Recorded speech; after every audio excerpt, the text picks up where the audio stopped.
Raúl, los periodistas realmente vimos en la figura del vocero de la Suprema Corte de Justicia cuando recién empezó, hace ya unos cuantos años, tú me dirás cuántos, un cambio fundamental porque sentíamos que, a veces sin quererlo, la estructura de las instituciones hace que esas instituciones muchas veces sean cerradas y la figura del vocero de la Suprema Corte de Justicia del Poder Judicial, Raúl Oxandabarat, fue un elemento clave para cambiar el vínculo entre los medios de comunicación, la opinión pública y el Poder Judicial.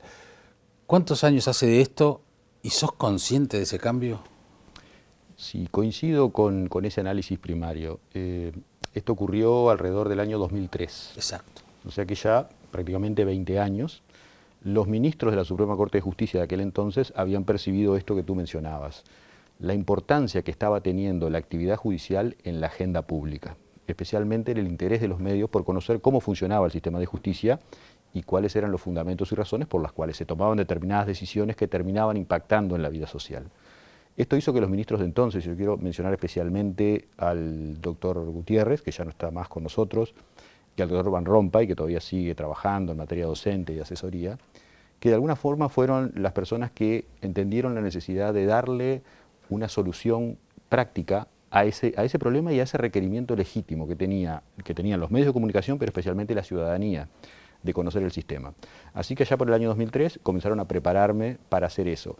Creo que ninguno de nosotros, ni los ministros ni yo, teníamos idea de cómo iba realmente a funcionar ese sistema. ¿Por qué tú? La cosa era que, bueno, hubo un proceso de selección entre gente que tenía formación en comunicación, formación universitaria en comunicación y alguna habilidad en materia de derecho, y gente como yo que tenía formación en materia de derecho y alguna habilidad adquirida en materia de comunicación. Mi habilidad había sido, o mi destreza, o mi conocimiento sobre el tema había sido adquirido trabajando en un diario del interior, en la ciudad de Salto, donde además era funcionario judicial y estaba terminando mi carrera. Creo que fueron los años más productivos de mi vida, los que recuerdo más profundamente. Una de las cosas que siempre dije sobre la profesión del periodista, y estoy seguro que vas a avalar esta afirmación, es que el periodista puede meter la nariz en cualquier cosa sin que nadie le pregunte por qué lo está haciendo, o que lo cuestione de por qué lo está haciendo, porque el periodista que mete su nariz en todo es el que está haciendo bien su trabajo. Entonces, una de las cosas que siempre le he dicho a los que después me continuaron en la tarea es: la profesión de periodista tiene la virtud de permitirnos conocer muy profundamente el funcionamiento de una sociedad. Especialmente en el interior, donde la sociedad es más pequeña, donde no hay especialización como ocurre acá en la capital, y por lo tanto el periodista tiene que hacer de todo. Yo iba a las sesiones de la Junta departamental, por lo tanto tenía que entender la política local, cubría las cuestiones empresariales, se abría una pizzería nueva y ahí iba el periodista a hablar con el que iba a abrir la pizzería de cómo se hacía la pizza y cuál era la diferencia de su producto con el resto. Por lo tanto, la variedad de asuntos, de temas y de cosas que uno abarcaba le permitían empezar a conocer cómo funcionaba todo. Y yo creo que esa, de alguna forma, fue la base de mi formación y me dio ese plus al momento en que los ministros empezaron a buscar entre los posibles candidatos quién sería el que se iba a encargar de la dirección de comunicación. Pero igual para ese entonces no estaba claro que la función de portavoz o vocero, que no es el cargo, porque fue tal el auge que tuvo esa figura, que muchos todavía creen que yo era y sigo siendo el portavoz o vocero de la Corte. En realidad soy un director de comunicación, un DIRCOM, según los textos de comunicación. Pero una de las funciones, que es la de ser portavoz o vocero de la institución, fue la que ganó más prestigio, la que ganó de alguna forma más importancia y por lo tanto terminó opacando a las demás. Bueno, yo creo que fue una experiencia muy interesante, creo que abrió muchas puertas, creo que permitió lo que en definitiva estos ministros que mencioné pretendían, es decir, que el diálogo con la sociedad, con la comunidad y con los medios de comunicación, es decir, los periodistas, fuera fructífero. Nosotros integramos una institución compleja. Tú lo dijiste al principio. Muchos diagnósticos dicen que la justicia es una institución opaca. No se transparenta, no se deja ver, pero además sus procedimientos son complejos. Por supuesto, el hecho de que todas las decisiones tengan que basarse en la ley requiere que para entender el funcionamiento de la justicia se conozca la ley, se conozca el derecho, se conozca la estructura del Estado y se conozca cosas que en realidad son muy antiguas, pero que están muy fuertemente elaboradas a lo largo del tiempo para llegar a lo que es hoy el derecho, ¿verdad? Están muy estructuradas además, entonces... Sí, y eso tiene que ver con la función. Sí, claro. ¿Por qué los juicios son tan formales? ¿Por qué hay que hacer esto, hay que decir esto otro, hay que llevar un abogado, hay que respetar determinadas normas muy rígidas? Porque es la única forma en que el sistema se asegura que haya igualdad de partes. El ritual debe cumplirse. El ritual debe cumplirse. El ritual es la garantía de que las partes están en pie de igualdad. Nadie puede saltarse esos rituales. Entonces, cuando uno se acerca a la justicia, inmediatamente percibe eso mismo que tú mencionaste. ¿Qué cantidad de rituales tienen los abogados? ¿Qué cantidad de sellos de goma, de firmas, de papeles, de idas y vueltas? ¿Por qué todo eso? ¿Por qué los plazos? ¿Por qué los tiempos? ¿Por qué las oportunidades para que uno haga esto y haga lo otro? Bueno, son todos para asegurar que las partes que concurren ante el juez a pedir, a reclamar una solución a sus conflictos o a sus problemas, estén en pie de igualdad. Por eso todos los que cada juicios de uno las sea películas escuchado. también lo son. Exacto, y hoy, justamente, y hoy con la transformación del juicio penal, es decir, del proceso penal, como le llamamos nosotros, estamos muy cerca de lo que antes pasaba, de lo que veíamos en las películas, y lo seguimos viendo. Por supuesto, el sistema anglosajón se basa en la preeminencia de la fiscalía, es decir, la fiscalía es, lo decimos en la jerga, el titular de la acción penal, es decir, es quien puede perseguir a los malhechores.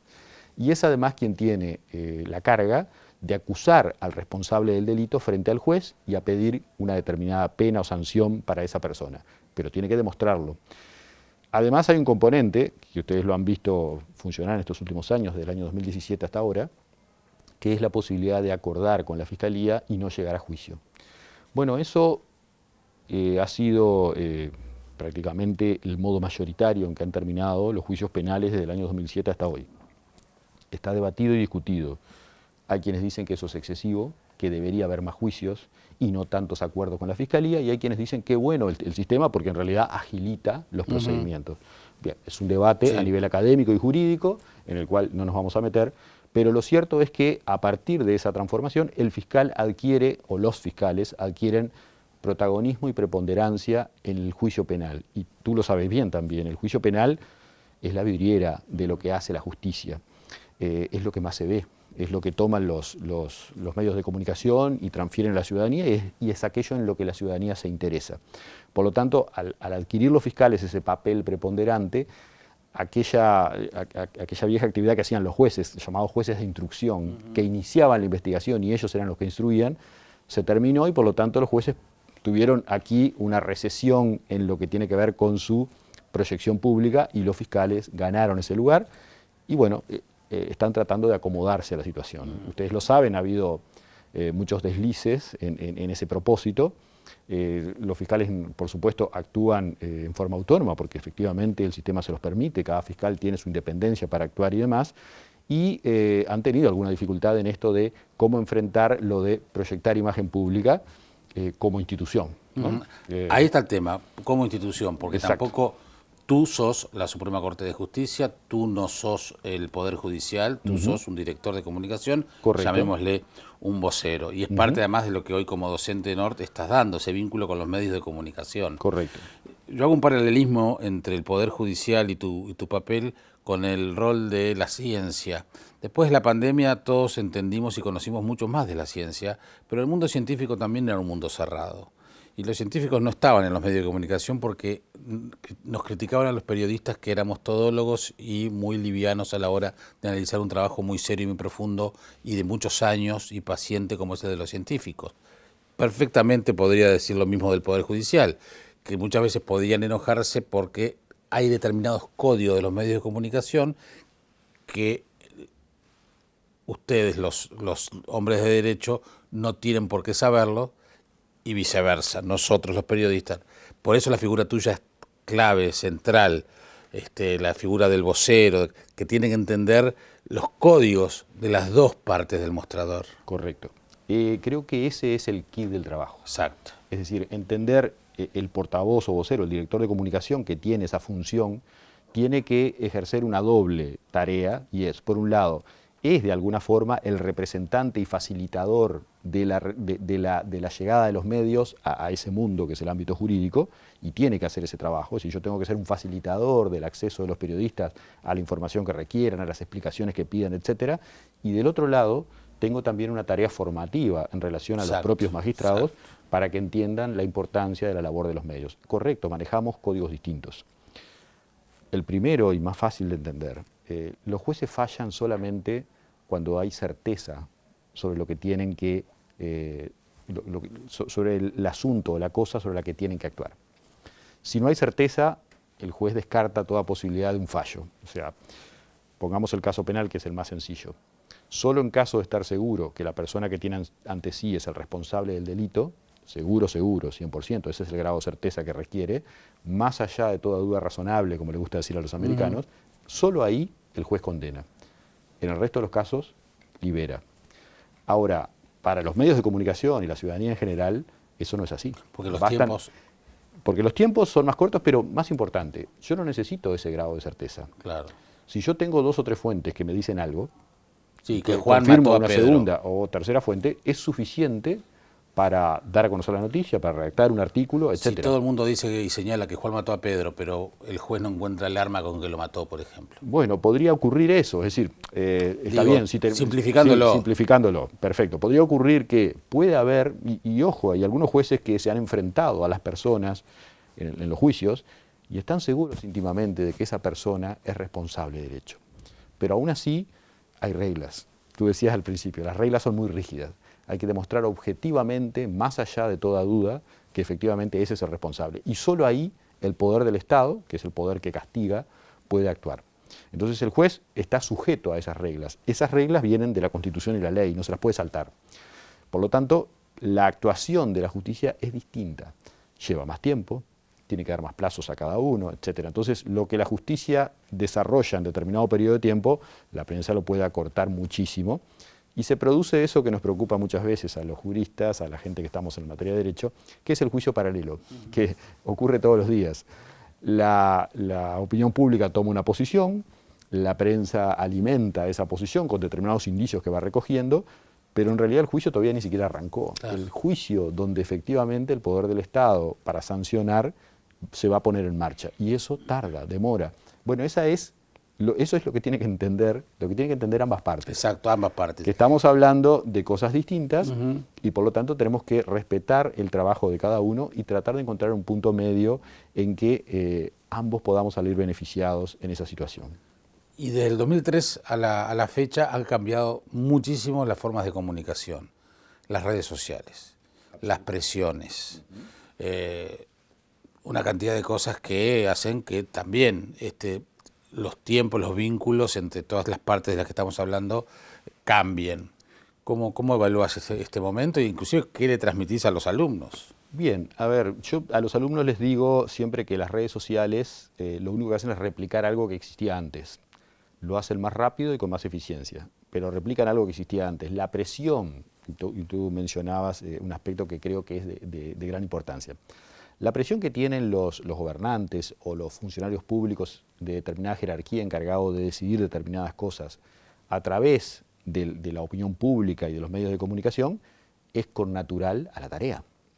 Quien se dedica a la vida pública sabe que va a recibir presión. Por supuesto estoy hablando de la presión indirecta, esa que viene a través de la opinión pública. No estoy hablando de modos de presión directa, como podría ser una amenaza de muerte, eso es ilegal. Pero la presión indirecta a través de la opinión pública es perfectamente legal en una democracia. Todos podemos opinar, hay libertad de expresión, todos podemos opinar y cuando las opiniones son unánimes en un sentido, pueden producir presión sobre el jerarca que tiene que decidir. En una democracia eso es perfectamente legítimo, los funcionarios públicos tienen que entender eso, desde el momento que asumen la tarea pública tienen que entender que efectivamente están sometidos a determinadas demandas sociales que pueden efectivamente presionar en un en o en otro. Ahí creo que requiere de la persona que tiene que decidir una fortaleza que la tiene que ir desarrollando, como en todas las profesiones, a lo largo de su profesión, para tomar la decisión que tiene que tomar en el momento que tiene que tomarla, sabiendo y a conciencia de que esa decisión se toma según las normas. Si uno se ajusta a las normas son la voluntad popular, porque la voluntad popular del momento, que es el reclamo de la tribuna, es una, pero la voluntad popular que viene de las normas es la que vale. ¿Por qué digo la voluntad popular proviene de las normas? Bueno, porque las normas las hace el pueblo. En una democracia representativa, el pueblo elige a sus representantes, los legisladores. Los legisladores se reúnen en el Parlamento y hacen las normas. Por lo tanto, esas leyes, esas normas son la voluntad del pueblo y deben ser respetadas. Si el funcionario entiende esto, no tiene por qué sentir ningún pudor o ningún prurito al momento de decidir. Recuerdo la frase que uno de los ministros, que tampoco hoy está, Rodríguez Caorsi, tampoco está hoy porque es fallecido, le dijo a un periodista que le preguntó esto mismo: ministro, ¿y si usted se siente presionado en esta decisión? Y él, creo que en una frase que me pareció siempre muy interesante, le dijo: a nosotros nos pagan por recibir presiones. Creo que de alguna forma con esa frase dice, es connatural a la tarea. Yo no puedo decir no quiero que me presionen. No, bueno, si estoy en esta tarea es porque me siento preparado para superar eso. Los niveles de presión han cambiado. Yo creo que sí. En el 2003 cuando empezaste no existían las redes sociales. Por lo tanto, estamos de acuerdo. Y por lo tanto, nosotros tenemos que prepararnos, formarnos para convivir con esa realidad. Porque es la realidad social que nos rodea. Es decir, no es que nosotros podemos sentarnos y reclamar que no haya redes sociales, que no haya presiones, que la gente no se comporte de este modo o de este otro. Es absurdo. La sociedad sigue avanzando. Nadie sabe exactamente hacia dónde, pero sigue avanzando. No, y también reconozcamos que, no digo de toda la vida, pero sí en el siglo XX hemos conocido, en el Uruguay digo, pero que los periodistas hacen su investigación paralela y muchas veces van mucho más rápido y a veces con más efectividad porque no tienen rituales a la hora de investigar. Puede ocurrir, es más, todos sabemos que a nivel nacional e internacional ha habido casos que los periodistas inician una investigación y eso se produjo un escándalo. De hecho, desde Watergate hacia acá, a todos les llamamos Gates, ¿no? ¿Verdad? Todos los escándalos que son descubiertos por la prensa y luego actúan las instituciones correspondientes y confirman las cosas que esa investigación inicial de periodistas estaba sugiriendo. Y me parece excelente porque el rol de la prensa en una sociedad es de vigilante público. La prensa es un vigilante público, vigila a quienes tienen el poder temporalmente, porque el pueblo les confiere a través de las urnas el poder a determinado conjunto de personas, no para que hagan lo que quieran, sino para que cumplan la Constitución y la ley. Y si en ese propósito no están cumpliendo la Constitución y la ley, hay que llamarles la atención. Entonces yo digo, uno de los roles, no es el único, de los medios de comunicación, es ser los vigilantes públicos. El periodista y los medios de comunicación representan el celo del público porque se cumpla lo que dice la Constitución y la ley, que el gobierno existe para servir a la ciudadanía y no para otra cosa.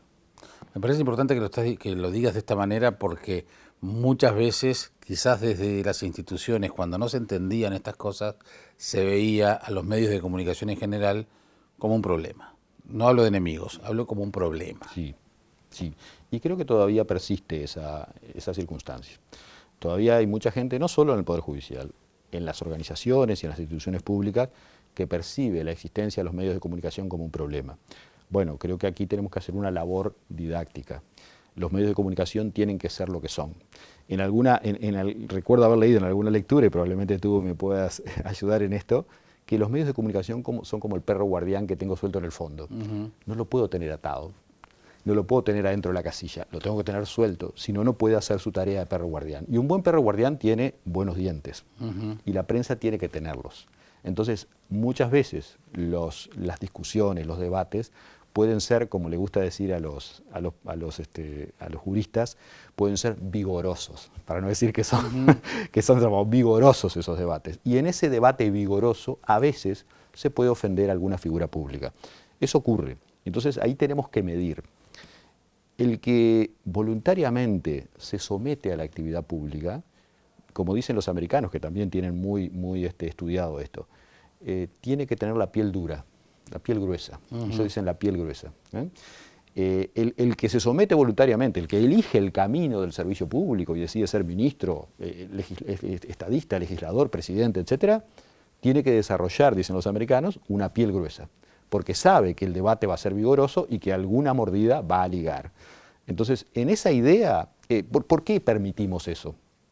Bueno, porque se entiende que el libre flujo de información, se entiende que el debate vigoroso, vuelvo a insistir en el concepto, permite una ciudadanía mejor formada, mejor informada y mejor formada para decidir. En definitiva, quien decide es el ciudadano. El órgano fundamental de toda democracia es el cuerpo electoral. Y si el cuerpo electoral no está bien informado, si el cuerpo electoral es temeroso, si duda, si tiene, por supuesto, la consecuencia de todo eso va a ser que su gobierno, los gobiernos que tenga nunca van a ser los mejores posibles. Entonces yo creo que esto es un mecanismo que debe alimentarse desde la base. Y nuestra tarea, tú bien lo decías, no solo en la academia, sino además en la posibilidad que tiene un director de comunicación de tener instancias de diálogo a nivel público, tiene que fomentar y tiene que enfatizar estas cosas.